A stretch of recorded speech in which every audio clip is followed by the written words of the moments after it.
Okay, so quick product review here of the EcoSmart 27 kilowatt system.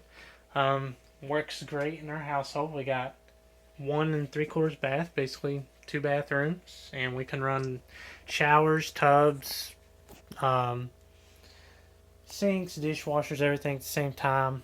Never runs out of power. As you can see, it's only on when the hot water is running, which is great. Um, and it modulates. So just because it's on and you don't necessarily need full power, it's not going to give it full power. Um, Read comments, did a lot of research. Really couldn't figure out anything on this machine when I did, other than there were a lot of positives and a lot of negatives, and it was ranked like number one or number two in the nation. It's 99% efficient. It's not a gas. Electricity is very efficient. The only downside is power goes out. You don't have power to heat hot water.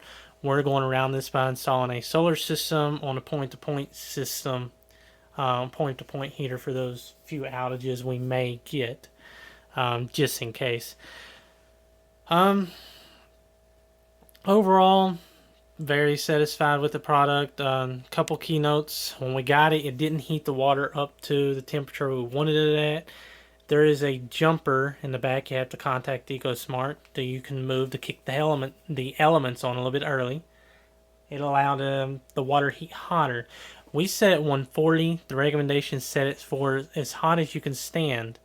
Basically, you want to take a shower with just the hot water on. You don't want to have to add cold water in on that. And what that allows it to do, it keeps it, when you start adding cold water into the mix, it causes the modulation to fluctuate, which is a key in one of the other problems you may have read about, lights flickering. It's it uses half on a 200 amp system. It uses 120 amps running full power, so it uses half the system in your house. If you got something like AC running, TVs running, oven on, or something like that, you're tapping into all the power in your house. So when it's modulating, trying to match that cold water signature with the amount of pressure going through the lines or whatever, you do get a dimness in your lights and stuff. It's not a problem with the machines, not a problem with your electrical. It's just modulating the same way as when your heat pump kicks on, your AC kicks on, your lights dim for a second. Well, this is going in and out because it's trying to match with the water coming through. The flow rate. The other issue that I read about was sometimes water got hot and water got cold. This is again rating going back to the flow rate. If you're on a well system and your well pump kicks on, you suddenly got a burst of cold, more pressure going through the line, so less hot water reaches you in the shower because it has to take a second to catch up. Few gallons of water, so you may get a burst of cold and then it's back up.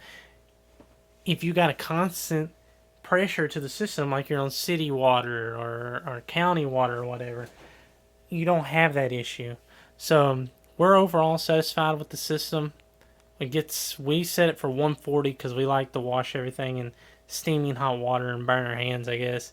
But overall, not a bad system. If you do get a power flicker and it annoys you, tune down the temperature on here to where you only need to run the hot water valve. You don't have to run cold in with your mixer, and you'll get rid of that altogether. Um, we had a couple notes is to make sure you got a strong enough amp system in your house. We had to upgrade from a 150 to a 200 amp. It was well worth it because we actually found out our electrical box had burning connections in it. So we got a new electrical box out of it, fixed the wiring issues. Um, we did a sub panel just for this.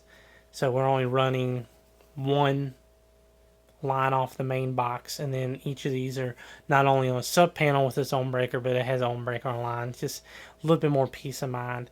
A little bit cheaper that way too than running the extra footage of I'd say our panel is probably about 50, 60 feet away. You require a pretty heavy gauge wire to run over to each of these. 40 amp breakers in there as well. So we got to move the sub panel closer and ran one thick wire to the sub panel, and then broke the sub panel up to smaller wires.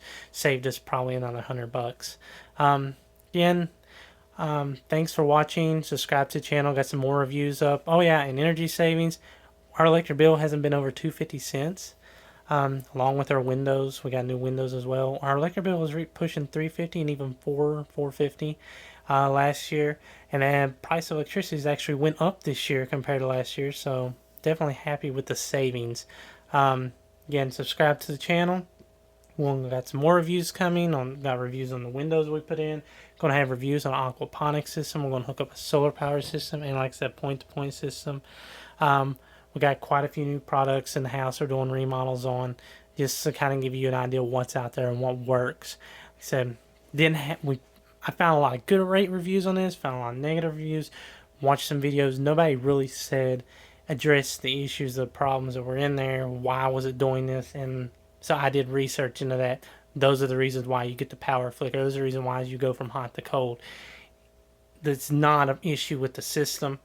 It's other influences. So anyways, stay tuned for more reviews. Thank you.